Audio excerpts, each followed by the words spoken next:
Alright guys, welcome back to the channel. Thanks for taking time to check the video out today. In this video, we're going to be covering a few different topics. The first talks about Sony revealing one of the games that will be showing up at tomorrow's State of Play, and I think you guys are going to be happy about this one.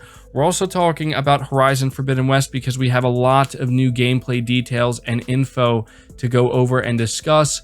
We're also talking about Returnal because we got a surprise update for this game, and it's a pretty significant update. And finally, we're going to be talking a little bit more about Gran Turismo 7. So before we dive into these topics, do me a big favor. Be sure to hit the like button to help this video out and show it your support. It helps the videos out more than you know. And if you are new here to the channel, be sure to hit that subscribe button as well. Diving into the first topic, over on the official PlayStation Twitter account, they put this out today. They said all aboard for tomorrow's State of Play, which includes your first in-depth look at Little Devil Inside. And this came seemingly out of nowhere and surprised a lot of people because this is a game, if you're not aware, that people are very much excited about. If you go to the reveal trailer of this game, it has 1.8 million views, over 53,000 likes, and that should give you a good idea of just how many people are anticipating this game and have been waiting to get more information on this game. And so for a lot of people, this State of Play just became that much more interesting to them, because when Sony came out and said, hey, we're going to be focusing on third-party titles that are coming out, I feel like people's minds immediately go to things like Call of Duty or something like that, just things that really are to be expected, and it just kind of feels like they're going through the motions. And so for Sony to come out here and say, hey, Little Devil Inside is going to be there, and not only that, it's going to be an in-depth look, you assume we're going to be getting a release date. I think it would make sense for that to happen.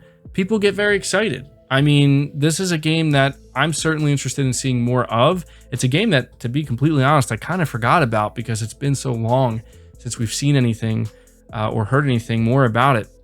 So I'm definitely going to be paying attention to this, and I think that a lot of people, again, are happy. I know a lot of people are happy because I put out a tweet the other day asking you guys to let me know which games you're hoping to see, and quite a few people were saying, hey, it would be great to see more of Little Devil Inside. I hope that game shows up, and so there you go. Sony's letting you know it's going to happen. It makes you wonder what else Sony has in store for this State of Play. I'm not sure if they're trying to set the tone. I want to say as well, and this is pure speculation on my part, we will likely be learning, in fact, it's pretty much guaranteed, we're going to be learning about the November games lineup for PlayStation Plus. Some people think that there's a chance that we're going to see Little Devil Inside, and it's going to be announced that it's going to be releasing in November into PlayStation Plus. That would be awesome. I think that would be a huge move for Sony. That is pure speculation. I am not anticipating that, but just something to think about. So let me know if you're tuning into tomorrow's State of Play. But we're moving on to the next topic, which focuses on a game that I know pretty much everybody listening to this is very excited for, that being Horizon Forbidden West.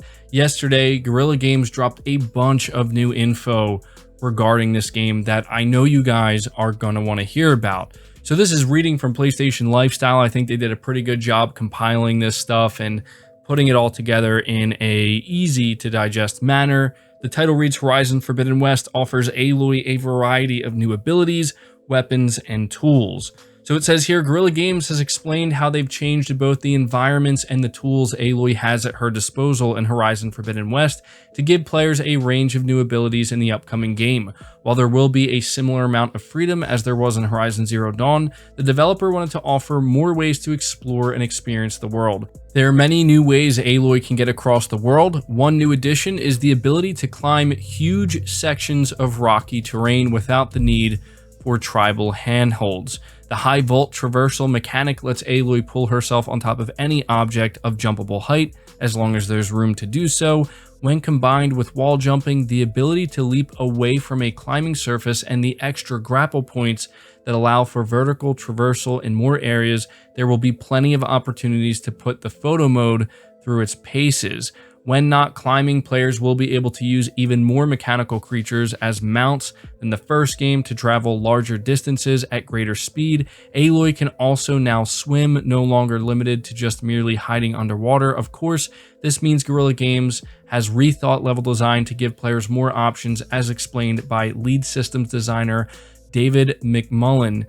And he says the wide array of new options also pose challenges to how we think about level design. We need to allow for players to outsmart us using new moves or tools to bypass some of our challenges in clever and unpredictable ways. Traversal puzzles won't always have a binary solution. We encourage players to experiment and have fun with the new tools. We will offer a variety of challenges regardless of playstyle or skill or previous experience in Horizon Zero Dawn.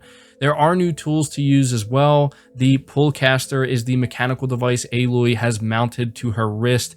This allows her to grapple up rock faces as well as throwing her into the air to strike enemies from above. The device can also be used as a winch to move or destroy different objects within the environment, such as pulling a chest from a ledge or opening a vent. Meanwhile, the shield wing allows Aloy to glide down from high elevations, as well as having uses during combat. For taking down enemies, players get new combat mechanics, enemy types, and weapon variation. One thing players now have to bear in mind is that humans and machines will fight together, and they're no longer separate battles. Some enemy factions can also use machines as mounts, and players will need to decide which to take out first. Melee and ranged combat are also more closely related. For example, the Resonator Blast means a spear can be charged with every melee hit, and when it's fully powered, a high-powered projectile can be sent their way to deal big explosive damage. There are also a total of 12 Valor Surge abilities with specific approaches to combat. These can be unlocked and upgraded through the skill tree, which now has more tracks and skills, as well as the ability to synergize with Aloy's outfits. Horizon Forbidden West brings new weapons like the Spike Thrower, which deals high amounts of damage and can hit large targets easily if thrown at the right moment. Other familiar weapons return, like the Hunter Bow, the Sharp Shot Bow, and the Blast Sling. Weapons and outfits can be upgraded and strengthened at the new workbench, where perks, mod slots, and skills give the opportunity to customize weapons to a player's playstyle. Finally, those who play Horizon Forbidden West on PS5 can make use of the variety of DualSense features. Quote, the DualSense wireless controller is heavily featured throughout our mechanics, from the scrape of rubble as you push a crate, to the sensation of the unraveling winch as you use the Pullcaster with the increased adaptive trigger tension as you pull. We've also added extra tactile dimensions to increase both the gameplay value and the feeling of being part of the world Aloy is moving around in. These can be subtle, as the sensation of grass brushing around you to indicate you are entering stealth grass, or the pop of the adaptive trigger as you reach maximum draw with a bow. We even use the absence of adaptive tension to help communicate when you're out of ammo. So I know that was a lot of information, but as I said, there was a massive blog post that was written up on the official PlayStation blog website, and it's just nice that they're continuing to feed us this information. They did show a few new gameplay clips on Twitter, so I'd recommend go checking them out. They're very short, but it looks awesome. You can tell that this time around, playing in the world of Horizon, it's going to feel a lot different. I think it's going to feel a lot more versatile. That's kind of what I'm getting from this. It really sounds like they were focused on just kind of really expanding and fleshing out different ways you can approach enemies and combat in general in this game. And that excites me, because I thought that the combat in Horizon Zero Dawn was awesome as it was, but knowing that there's just going to be even more to choose from, and it's going to be, you know, expanded, and hearing about the DualSense as well. Obviously, the DualSense is a given. It all sounds like it's going to come together to create probably another masterpiece. I think that Horizon Forbidden West looks incredible. Can't wait to play it. So there's all the new information. Let me know what we just talked about that sounds most appealing to you. But moving on from that and talking about Returnal, we have Returnal Update 2.0, and this is reading from the PlayStation blog, and it says Suspend Cycle. One of the main features of this update is the Suspend Cycle functionality, which will allow you to pause your cycle to be continued later, letting you exit the game and turn off your console without losing your progress in that session. The structure of the game remains unchanged. So this functionality is not a traditional mid-game save game option. By suspending the cycle, Returnal will simply create a single-use suspend point. And once you resume playing, the suspend point is deleted and cannot be used again. Your game will continue directly from the moment you left it. And if you want to suspend the cycle again, your progress will be captured from that new point onwards. There are some limitations in place. For example, players won't be able to create a suspend point during boss battles, cinematics, first-person sequences, or during intense combat scenarios, as we felt there are certain moments in Returnal that are best experienced unfragmented to preserve the intended challenge and flow. With this approach, we can keep the roguelike spirit and high-stakes commitment to your run intact while still providing some quality of life convenience for players who like to experience Returnal in shorter bursts. So next time you're deep into a lengthy session on Atropos and life comes knocking at your door, you'll be able to simply suspend the cycle and jump back in at a more convenient time. So very awesome. On top of that, they're adding a pretty in-depth photo mode. This stuff does seem a little bit late, but hey, it's better late than never. So if you are somebody who loves using photo modes in games, Returnal is definitely a game where you probably want to take advantage of it.